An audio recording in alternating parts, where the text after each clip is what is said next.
House Press Secretary Joe Lockhart held a briefing. He said that the president and the attorney general certainly were hoping that today's enforcement action could have been avoided. But the White House says that the attorney general went to great lengths to bring about a voluntary transfer. But when all efforts failed, the only alternative was to uphold the rule of law and to reunite the boy with his father. This is what the president said about the attorney general's actions earlier this morning. She had a special feeling because she was from Miami. She wanted to resolve this in the most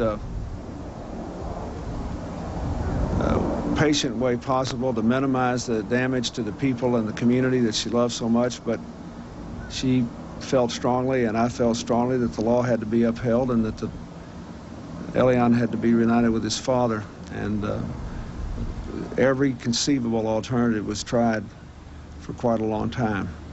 And so I think she did the right thing, and I'm very pleased with the way she handled it. Now, at that briefing, reporters asked White House Press Secretary Joe Lockhart about the use of force in today's early morning raid. Mr. Lockhart once again said that every action was taken to try and prevent this from happening, but then he defended the operation. I would take some issue with your characterization of a heavy use of force. I think there were, as the Attorney General before, I think there were 8 people who went here. They drove up in white minivans. Every effort was made to do this in a careful and limited way. But already some criticism is coming in from Republican members of Congress, of the Attorney General and the administration. House Majority Whip Tom DeLay of Texas issued a statement saying, quote, "The thought of a pre-dawn raid with tear gas and assault weapons on American soil to kidnap a 6-year-old is more reminiscent of Castro's communist Cuba than the America I thought I knew." We're likely to hear some more criticism coming in from Republican members. I'm Kelly Wallace reporting live from the White House. All right, Kelly, thank you very much. We're going to take a short break now. When we come back, continuing live coverage of this breaking story, the removal of Elian Gonzalez being reunited with his father.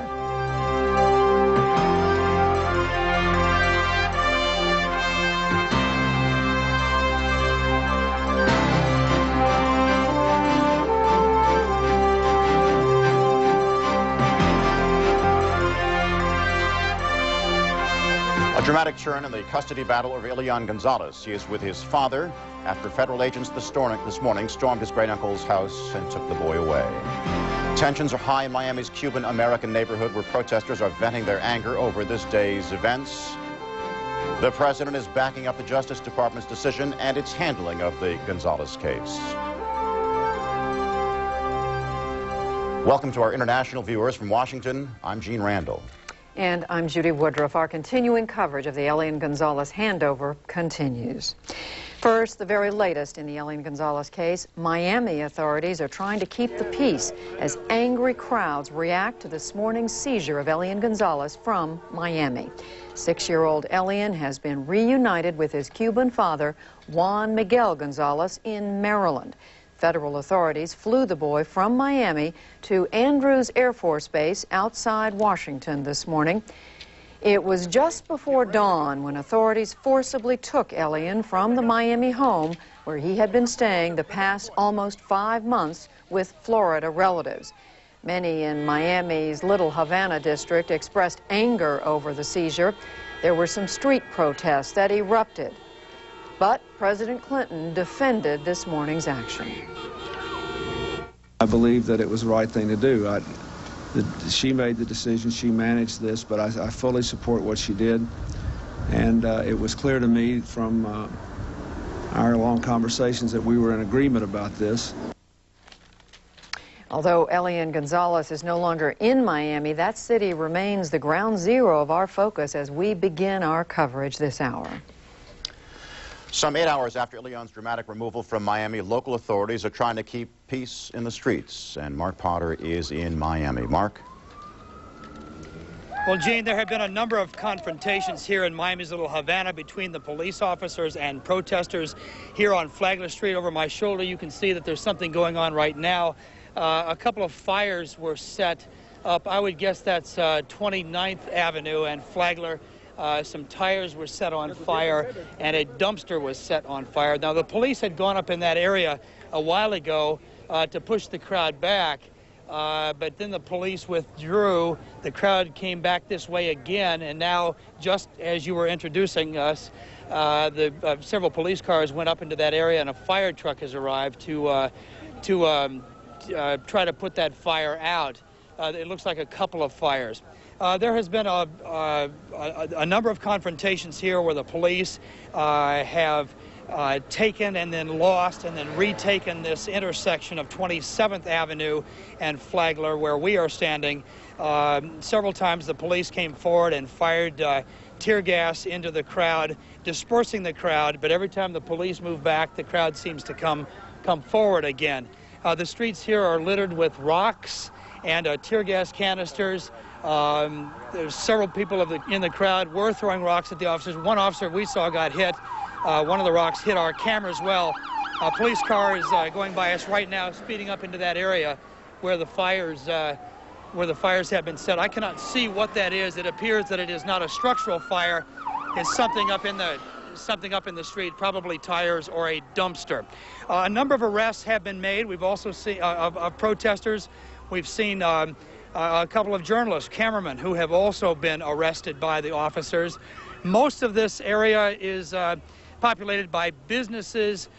We do not see very much damage to them. One gas station had a window knocked out, and a man was arrested in connection with that. Passions are running very high here, obviously.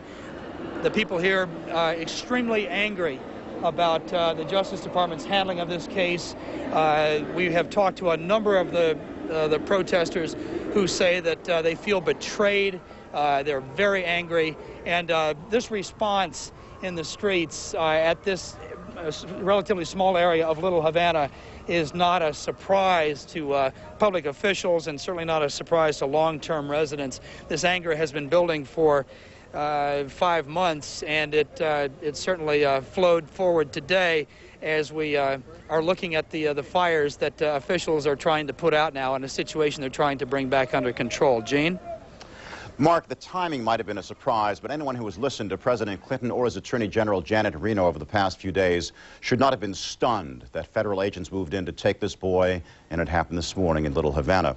Were Miami police ready for this, ready for the reaction? I think they were. They'll assess that afterward. There were certainly a lot of police officers here on the scene. This police department and the county police department, both of them have been through this before. I was talking to an officer who was heading the detail trying to keep control of 27th Avenue and Flagler Street, that intersection. He said that he first came on duty, and his first big event was the riot here May 17, 1980, and there have been a number of incidents since then. So I think the police were ready. They were certainly on scene early today, and the numbers built as the crowd built. So I guess they will assess that. They always do after the event, but we certainly saw a lot of officers here today. Finally, I think a clarification that has to be made. While some of the pictures we have seen have been dramatic, I think we should point out that this is clearly not the entire city of Miami. This is a small segment of the population. Yeah, that's a point that does need to be made. This is I'm going to say maybe a 10-block stretch on Flagler, extending up and down 27th Avenue, a very small area within Little Havana. This is not the totality of Little Havana, let alone the city of Miami. And then, of course, in comparison to Miami-Dade County, it's, again, a relatively small area, a number of intersections. Also, it must be clarified that this crowd here does not represent the totality of the Cuban-American community, which is sizable, and most members are not here, obviously. There are 700 to 800,000 members of the Cuban-American community in this county, and a few thousand people out here today represent a very small percentage. But a challenge for police nonetheless. Mark Potter, thanks very much. Judy? The epicenter for today's disturbances on the streets of Miami was that house in Little Havana where young Elian was forcibly removed by federal authorities just before dawn. CNN's Susan Candiotti is there where she has been, and she joins us live. Susan.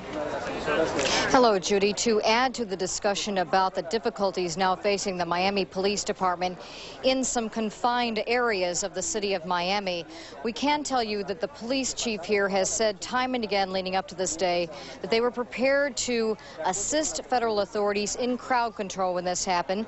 But there's also been acknowledgement by members of the Miami Police Department, in fact, even their spokespeople, many of whom are of Cuban descent, that this would be a difficult day for them if it ever came to this, if it ever came to the boy being forcibly removed from this home, because many of those police officers openly believe that the boy should be able to remain in the United States. And in fact, last week, when the family here, the relatives here, won a legal victory, we observed a number of police officers who were congratulating supporters of the family and members of their legal team as they would pass through police barriers.